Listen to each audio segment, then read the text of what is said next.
Teh Novia, apa kabar? Hai Rul, apa kabar? Kayaknya settingan kamarnya agak beda ya, pindah rumah ya? Iya, baru banget tuh beres. Oh, Baru I banget. see.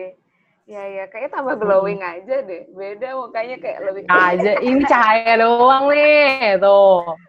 Ini gue juga nih bercahaya, cahaya lampu meja belajar doang. Asik. Asik. Gimana Teteh kabarnya? Kita udah nggak Baik, Rul ngobrol, apa ada... kabar? Ya, Alhamdulillah baik sih. Ini Teh Novia kayak kita udah nggak ngobrol selama setahun ada ya? Iya, kayaknya ya, udah lama banget ya. Iya Oh, kan udah corona like juga ya. ages ago, ya. Yeah. Oke, Teh Novia. Jadi welcome to my show, quote unquote show. Nah, jadi hari ini aku mau mengundang Teh Novia sebagai foundernya Podstalgia. Podstalgia itu adalah channel YouTube yang ngebahas soal film-film. Nah, tapi Teh mungkin bisa diceritain sedikit kenapa sih mau bikin Podstalgia gitu. Sebenarnya iseng sih, kayak pas itu kan lagi kerja di kantor, terus kayak pengen bikin sesuatu. Dan kenapa kepikirannya podcast? Karena lebih simple daripada bikin video. Walaupun secara eksekusi ya sebenarnya susah juga sih buat Nah, mempertahankan konsistensi, apalagi kalau di kehidupan nyata gitu ada nah, hal-hal lain ya kan. Kayak sekarang tuh lagi kalau aku pribadi lagi coba adjust, maksudnya karena kerjaan di luar nostalgia si juggling enaknya gimana nih ya gitu. hmm. Oke, jadi apa namanya berarti kayak kalau yang aku tangkap sih dari ini ya kayak oke kayak butuh challenge baru makanya bikin nostalgia gitu ya. Nah terus teh mungkin Kayaknya kurang kenapa lebih sih? gitu sih dulu.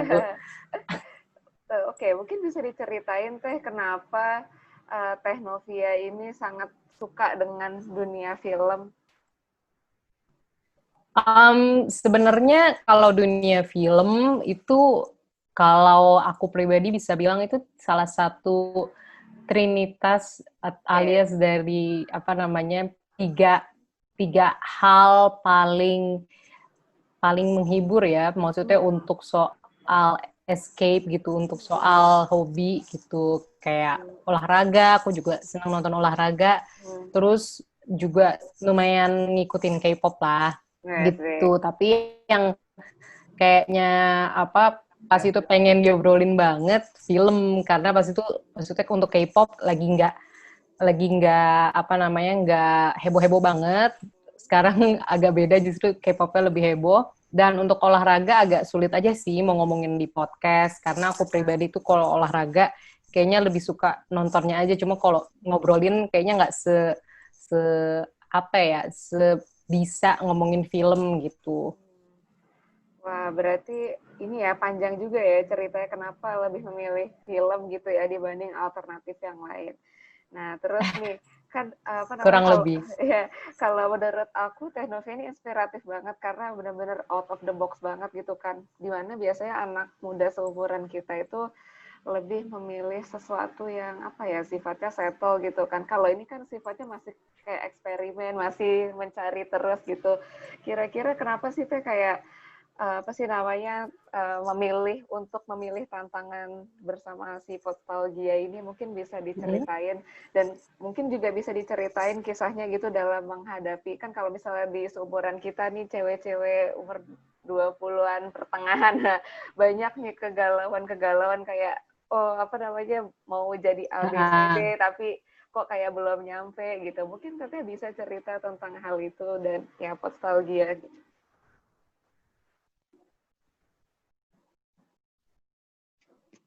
Sebenarnya kalau kegalauan kayaknya hampir semua orang Hmm. pasti ngerasain ya soal kebingungan itu. Cuma kalau aku pribadi sih jujur anaknya lumayan suka nyoba-nyoba sih. Jadi Hmm. kayak emang kalau belajar itu learning by doing. Karena kalau misalkan teori aja, kalau aku pribadi sih nggak nyampe gitu, nggak nangkep, nggak soalnya karena mungkin nggak apa ya, nggak terlalu ketampar gitu. Sedangkan kalau Kalau sama pengalaman asli itu bisa langsung ketampar gitu loh. Jadi kayak kalau belajar bisa langsung kelihatan hasilnya. Kayak misalkan, kan aku tadi kan bilang suka nyoba-nyoba gitu ya. Tapi di sisi satu karena suka nyoba-nyoba, ada kekurangan di balik hal itu, yaitu aku jadinya suka nggak fokus. Padahal kayak udah ada satu hal, tapi jadinya bercabang karena suka nyoba-nyoba itu. Jadi aku belajar sih untuk bisa lebih planning, satu bisa lebih tahan sama yang mau dicoba, fokus sama yang udah di depan mata, terus sama fokus sama diri sendiri sih. Karena kan kalau kebanyakan dicoba juga berarti kan ada yang dikorbanin ya, entah waktu tidur gitu mungkin, dan waktu tidur ngaruhnya ke kesehatan ya kan. Jadi belajar banyak hal sih, kayak tadi kan belajar manage waktu sama belajar untuk fokus sama apa yang dipunya, lebih ke situ sih. Wah, mantap banget ini kisahnya Teh Novia, kayak udah anak muda inspiratif. Nah, Enggak, Teteh terlalu kagak apaan. humble. Teteh Novi terlalu humble. Oke. Nah, terus mungkin yang apa namanya aku pengen tanyain juga adalah gimana sih Teh caranya memunculkan ide-ide segar gitu kan, kalau misalnya bikin konten kayak gini nih, misalnya kayak aku lihat juga channelnya di Potsalgia kan banyak tuh ya filmnya apa aja, itu gimana sih caranya bisa muncul gitu idenya untuk manage konten gitu, terus untuk bikin konten tuh kira-kira gimana sih proses kreatifnya, mungkin bisa Teh dijelasin. Sebenarnya kalau untuk praktisnya emang agak sulit ya, karena sebenarnya intinya itu kalau aku pribadi hal kreatif ya, apapun itu sebenarnya kita nggak, jangan nunggu ilham sih, jadi emang sambil jalan sambil nyari gitu. Jadi walaupun kelihatannya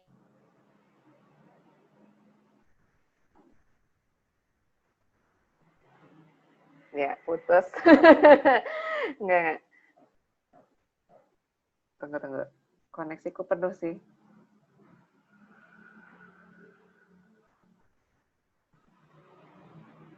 Iya, kita lanjut lagi Teh. Sorry tadi ada ini kayak apa kendala ya. Suaranya agak-agak itu. Kayaknya koneksi aku juga deh. Oke, tapi udah satu lagi sih. Tapi bisa dengar aku?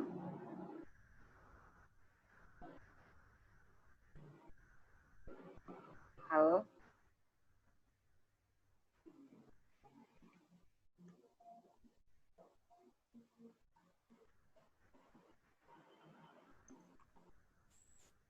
Ya, oke.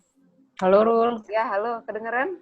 rekam kedengeran. Ya, oke, lanjut lagi. Udah aku ini lagi kok. Ya, ternyata.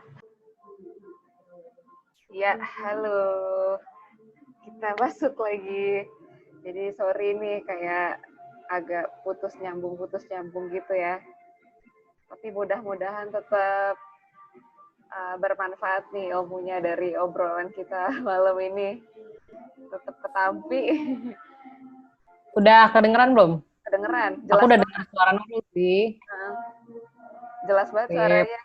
Langsung menggelegar. Oke. Iya, lanjutkan lagi ceritanya Teh Dok. Tadi terakhir tuh apa ya? Bagian apa ya? Aduh, maaf Tentang agak lupa. ide-ide apa menggali ide kreatif pas bikin konten.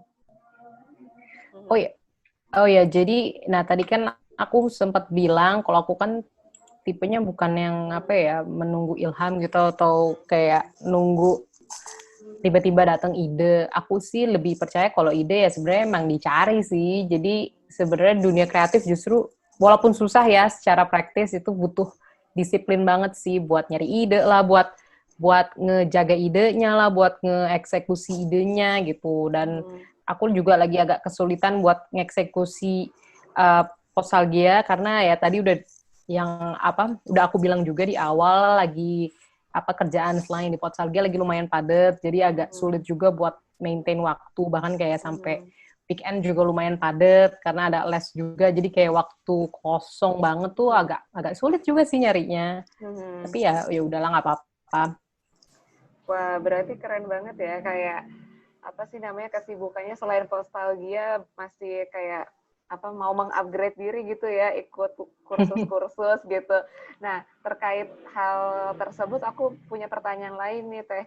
Gimana sih caranya supaya bisa menentukan prioritas mana yang mau kita kerjakan terlebih dahulu? Kan biasanya kalau anak muda kayak kita ini kayak kebanyakan keinginan gitu nggak sih, pengen ngerjain A, B, C, D, kayak semuanya pengen diambil gitu loh. Kayak mau nyobain ini, jadi semua dicobain, tapi ujung-ujungnya tuh nggak jadi gitu. Nah, kalau di pengalamannya Teh Novia sendiri juggling sama yang kayak gitu gimana sih selama ini? Mungkin bisa diceritain juga sama kesibukan lainnya gitu. Ya, Oh emang susah. Oh juga banyak salahnya kok. Banyak banget errornya dalam percobaan. Cuma kalau aku pribadi sih, kalau selama ini ya, emang yang penting sih nyoba dulu sih. Buat ngerasain kalau misalkan ide yang banyak itu, yang kelihatannya menarik itu, sebenarnya kalau dilakuin tuh bisa susah banget. Bahkan kayak ide yang simple pun kan intinya selain bisa mulai, bisa maintain kan. Bahkan ide simple aja tuh buat mulai dan maintain aja susah gitu. Jadi sebenarnya kalau aku sih mikirnya, kalau sekarang ya lebih realistis sih. Jadi kayak mikir, ini ada ide baru nih misal dari temen. Terus kalau udah ada ide barunya, nanti gimana mulainya? Dan maksudnya gimana cara replikasinya gitu. Nah itu biasanya yang mulai kehambat. Karena sebenarnya walaupun ide itu bisa brilian, tapi ide tuh paling mahal ya dieksekusi sih kalau menurut aku pribadi, karena susah banget gitu. Dari apalagi kalau misalnya mau bareng-bareng kan kayak nyatuin ide bareng teman-teman lain yang tentunya pendapatnya pasti beragam kan. Jadi emang sebenarnya susah gitu. Cuma kalau aku sih sarannya ya coba dan mau ambil resiko sedikit. Iya, mantep banget ya Sebenarnya Bang. pilihan sih balik lagi. Karena kan aku dengan nyoba-nyoba gini kan berarti aku secara nggak langsung mengorbankan waktu untuk misalkan satu cari pasangan gitu kan, dua atau bikin keluarga baru. Cuma kan emang itu bukan prioritas aku kan. Maksudnya beberapa teman-teman yang lain udah pilih prioritas itu dalam hidupnya di usia yang sama. Cuma ya udah emang pada dasarnya beda-beda kok. Daripada dipaksain sama ya kan, capek. Iya, betul sekali. Jadi itulah pentingnya supaya punya individualitas gitu ya, kayak oke, orang lain boleh beda, kita juga boleh beda gitu kan. Nah, terus terkait nostalgia, aku selalu memantau nih nostalgia itu konten barunya apa aja. Nah, terus aku tertarik nih dengan Teteh Novia ini ketemu sama artis-artisnya langsung gitu loh, artis-artis filmnya, dan yang paling aku suka itu waktu itu pas Teteh Novia itu ketemu sama Chelsea Islan nih yang di film horor itu yang sebelum Iblis Menjemput. Mungkin Teteh bisa cerita sedikit gimana caranya ketemu Chelsea, terus abis itu ya proses kreatifnya gitu, kenapa tiba-tiba pengen ngebahas tentang film sebelum Iblis Menjemput itu. Ya. Kalau itu sebenarnya nggak sengaja sih. Jadi awalnya kan rekaman podcast bareng Mr. Popo di You See What I See. Terus ya udah habis rekaman Mr. Popo ajak buat wawancara karena dia yang diundang gitu. Terus habis itu dia ngasih tahu nih ada kenalan podcast satu lagi, Podstalgia. Ya udah habis itu besoknya langsung cus deh. Mantep banget gitu. Keren banget loh. Ya. Kan kalau artis bersyukurlah lumayan. Iya, susah banget kan ditemuin. Mungkin harus kayak gak tau lah listnya kayak iya mungkin ya. Wow, oke. Nah terus mungkin aku mau sekarang pertanyaan yang udah masuk agak seksi terakhir nih, kayak apa sih life advice yang mungkin Teteh Novia bisa kasih sama your younger self gitu. Kan kadang-kadang kita sudah menjalani kehidupan berapa lama nih kan. Terus kadang-kadang ada hal yang probably kita baru tahu dan kita mungkin menyesal gitu pernah melakukan satu hal tertentu. Kira-kira ada nggak sih life advice yang ya pengen disampaikan sama diri Teteh Novia yang dulu gitu? Jujur aku tuh anaknya hampir jarang lihat masa lalu ya. Kalaupun lihat ya udah lihat aja, nggak pengen balik, nggak pengen betulin karena udah terjadi aja gitu. Jadi kalau aku pribadi agak bingung sih mau ngasih tahu apa ya. Paling satu sih, lebih disiplin aja udah selesai. Udah itu aja. Kalau mandi lebih rajin, Oke. olahraga lebih rajin. Sesimpel itu aja sih sebenarnya. Karena aku pribadi sih nggak ada yang pengen diubah sih dari masa lalu. Karena mikirnya ya udah yang sekarang bisa diubah. Karena nggak tahu mungkin karena anaknya agak realistis kali ya. Wah, oke. Dan Keren males. banget. Keren banget, maksudnya kayak berarti Teteh Novia ini anaknya sangat apa ya, be in the present moment gitu ya, kayak ya udah ya sekarang aja gitu ya, gitu. Iya sih. Karena kalau masa lalu juga gimana caranya? Oke. Kalaupun ada mesin juga belum tentu bisa ngubah. Iya, betul Jadi sekali. ya udahlah. Oke, nah mungkin pertanyaan, bukan pertanyaan sih, kayak apa sih namanya, eh, last moment, last moment terakhir dari obrolan kita berdua. Emang sih singkat gitu, tapi aku pengen singkat dan Ya padat padet gitu. banget. Nah, jadi mungkin Teteh Novi bisa kasih apa sih namanya, advice mungkin buat teman-teman yang misalnya kayak punya kepikiran ide untuk melakukan sesuatu tapi kayak masih ragu dan takut gitu. Kan kalau menurut aku hitungannya Teteh Noveni hitungannya sangat berani dan hebat banget ya, kayak mengambil mengambil langkah hidup yang menurut aku out of the box gitu loh.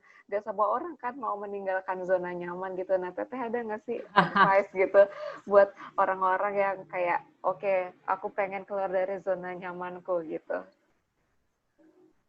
Kalau aku pribadi justru mikirnya kalau emang udah nyaman sama zona nyaman ya udah nggak apa-apa. Ya, soalnya satu jalan hidup kan beda-beda ya. Tapi tadi kalau emang Nurul bilangnya buat yang pengen keluar di zona nyaman, kalau menurut aku mesti tahu resiko dulu sih, apa aja yang kira-kira bakal hilang gitu, karena hidup kan tentu nggak selancar yang kita rencanain kan, kayak misalkan corona, siapa sih yang mikir corona terjadi Iya, iya, gitu. betul. Intinya kalau aku satu coba aja, cuma di sisi satu mesti punya safety net sih atau punya pegangan gitu dengan hal yang dicoba, dan satu lagi mesti realistis sih buat nyoba jalanin ide. Maksudnya realistis adalah ya memang beneran dicoba dulu gitu. Kan kalau misalnya dicoba jadi ketahuan ini doable nggak, ini kira-kira bikin capek nggak, kira-kira bagian mana yang perlu dikurangin, karena kayaknya ada bagian A, B, C yang kayaknya bakal susah buat direplikasi di kelanjutan ide selanjutnya gitu, apa kelanjutan eksekusi ide selanjutnya.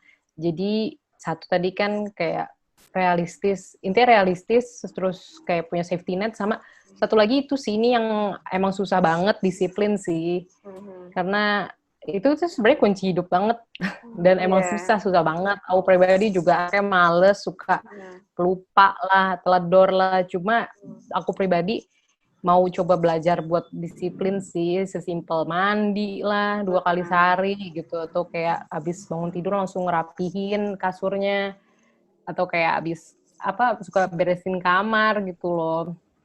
Sesimpel itu aja sih, karena ngaruh sih kalau misalkan udah lebih disiplin, bunyi dalam hal yang lebih ntar ya diinin dulu, hal-hal yang lebih simple itu kalau aku percaya emang terakumulasi sih, at least kayak sekarang nggak seberantakan dulu lah kamarnya, simpel itu. Karena kenapa udah tadi ngomonginnya kamar, karena kamar sebenarnya kayak refleksi diri juga sih, Yes, mantap. karena banyak yang bilang kalau kamarnya berantakan berarti pikiran berantakan, dan aku sih pribadi mikir emang iya sih, suka gitu. Jadi ya maksudnya dari hal-hal simpel sih disiplinnya, entah dari beresin kamar gitu biar lebih enak juga kalau misalkan mau keluar dari zona nyaman. Karena kalau keluar dari zona nyaman, dan kayaknya ini case-nya mungkin kayak nggak kerja di kantor lagi, ya mau nggak mau harus disiplin sih, karena mau bergantung sama siapa lagi gitu. Betul. Walaupun susah ya, susah Iya. banget.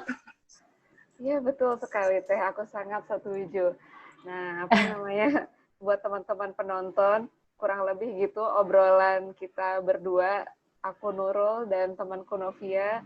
Nah, mengucapin terima kasih buat atensi teman-teman semua. Nah, mudah-mudahan apa sih namanya, Teteh Novia selalu sukses dengan project Podstalgianya. Ditunggu video-video barunya dan project-project selanjutnya. Oh ya, sebelumnya kedepannya Amin. mau bikin project apa lagi nih Teh yang mungkin mau dipromosiin di video ini? Jujur nggak ada sih, cuma sekarang itu aku lagi maksudnya ada kerjaan yang emang kerjaan buat ngasih Oke. gaji gitu, jadi kayak nggak ada yang dipromosiin. Sama paling itu sih, aku lumayan aktif voice over, jadi di waktu senggang kalau misalnya kerjaan yang emang bergaji itu udah selesai ya paling voice over sih sekarang lebih aktifnya gitu. Oke, wah mantep banget Teh Mau Nova. lagi ya udah gitu aja. Oke, Kalau banyak-banyak malah pusing. ya setuju banget. Oke, kalau gitu apa Hmm. namanya, I'm gonna see you probably on the next Zoom meeting ya. Jadi bintang tamu reguler gue Teh. Makasih Nurul udah ngajak ya. Oke, nah aku rasa apa namanya sampai di situ dulu. I'm gonna see you on the next meeting maybe. Oke, so sampai di sini Oke. dulu ya teman-teman. Bye.